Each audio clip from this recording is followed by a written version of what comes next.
Përshëndetje miq, ju përshëndes sot Mimoza. Çfarë kemi në kanalin tim? Në kanalin tim të YouTube-s gjenden disa klasore që i kam darë në pjesë. Keni klasorin ose podcaster siç quhet me histori të shqiptarëve të Turqisë, me rënjet shqiptare të Turqi, ku në këtë podcaster marrin pjesë me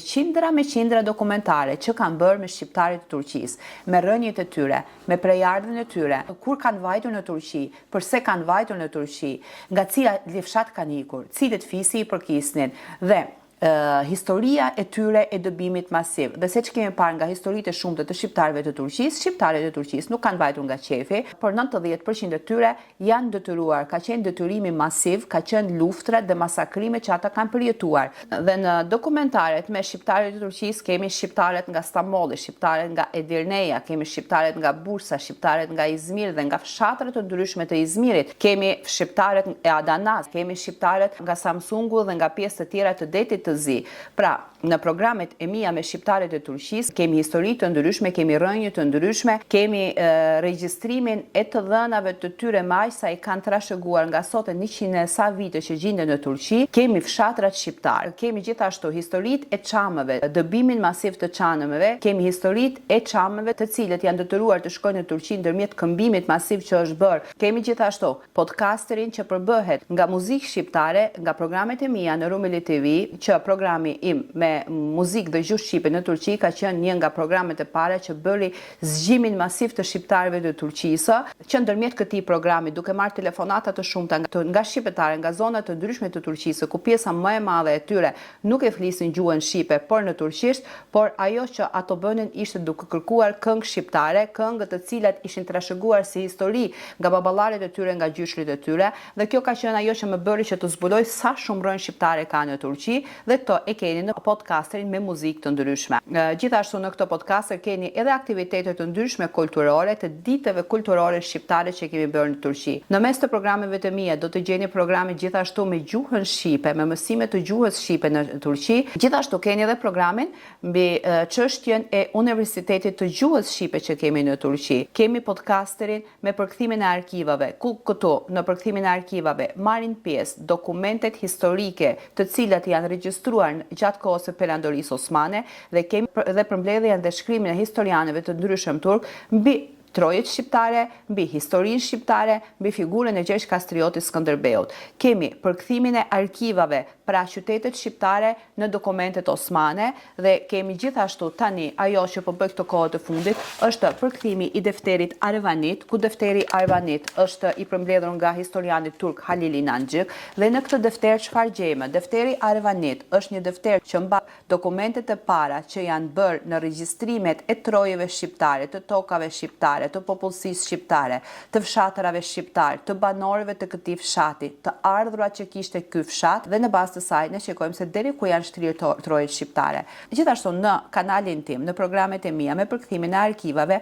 kemi edhe përkthime të ndryshme nga arkiva të ndryshme të botës, siç është Vatikani, Napoli, Fermo e të tjerë, dhe ato dokumente unë i kam përvetësuar duke i marrë nga miku i Mark Palnika, i cili i nxjerr këto dokumente nga arkivat, janë përkthyer nga italisht në latinisht dhe në shqip dhe unë i kam lexuar dhe i kam shfaqur ato për ju, ku këtu ne shohim hapturazi, trojet shqiptare dhe shikojmë se sa qytete shqiptare për shembull, dhe shikojmë sidomos përbërjen e qyteteve shqiptare në vitet 1600 dhe shikojmë që ato qytete shqiptare sot janë zhdukur. Pra edhe në këto deftere që po shfaq momentalisht shikojmë fshatrat shqiptare që kemi pasur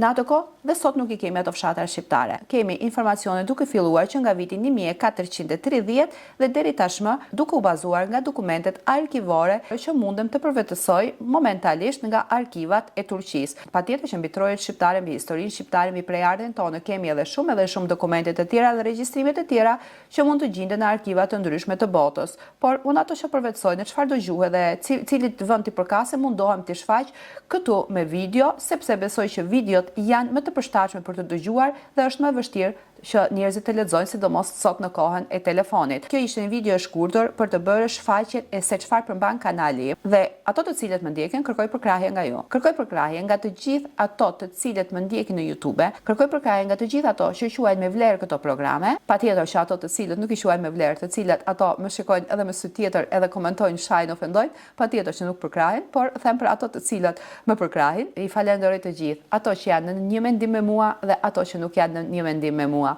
sepse mendymet e ndryshme për mua kanë një rëndësi të madhe, sepse më japin ide të ndryshme për tema të ndryshme, për programe të ndryshme dhe ato të cilët komentojnë në mënyrë të kundërt, patjetër që i falenderoj, por ato që komentojnë në mënyrë ofenduese me fjalë sharje banale, patjetër që atyre personave nuk ja përgjigje, patjetër që me ato persone nuk merren dhe i bllokoj, sepse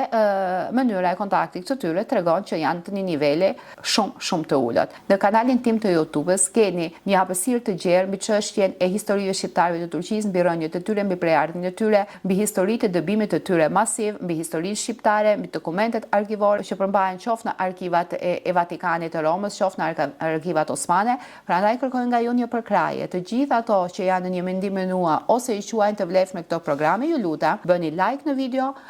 komentoni në video, shpërndani videot, ato të cilët e kanë mundësinë edhe mund të bëhen abonent mujor, që të shpalos sa më tepër dokumente, të sjell histori nga më të ndryshmet, të sjell dokumente nga më të ndryshmet, e sigurt që do të kem përkrahje, sepse kemi shumë shqiptar të ndjeshëm, sepse jemi një popull autokton, të cilët ne e duam gjuhën tonë, e duam kulturën tonë, e duam historinë tonë. Megjithse jemi të detyruar të marrim dheun e botës, jemi të detyruar të shkojmë kudo në botë dhe jemi ndarë kush në një vend dhe kush në një vend tjetër, kush për të kthyer dhe kush për të mos u kthyer më, sepse atje ku vendosim, ku fëmijët tanë mësojnë, ku fëmijët tanë studiojnë, ku fëmijët tanë krijojnë jetën, që është e pamundur që të kthehen sepse aty krijohet një jetë. Por ajo që na bën të ndryshëm nga të gjithë popujt të botës është sepse ne jemi autoktonë të rojet tona, e duam gjuhën tonë, e duam kulturën tonë dhe ku me dije, ku ma pa dije, ku me në mënyra të ndryshme konkluzioni, e ajo që ne bëjmë është për të mbrojtur dhe për t'i dalë sa më zot historisë tonë, gjuhës tonë, vendit tonë. Prandaj kërkoj përkrahjen tuaj,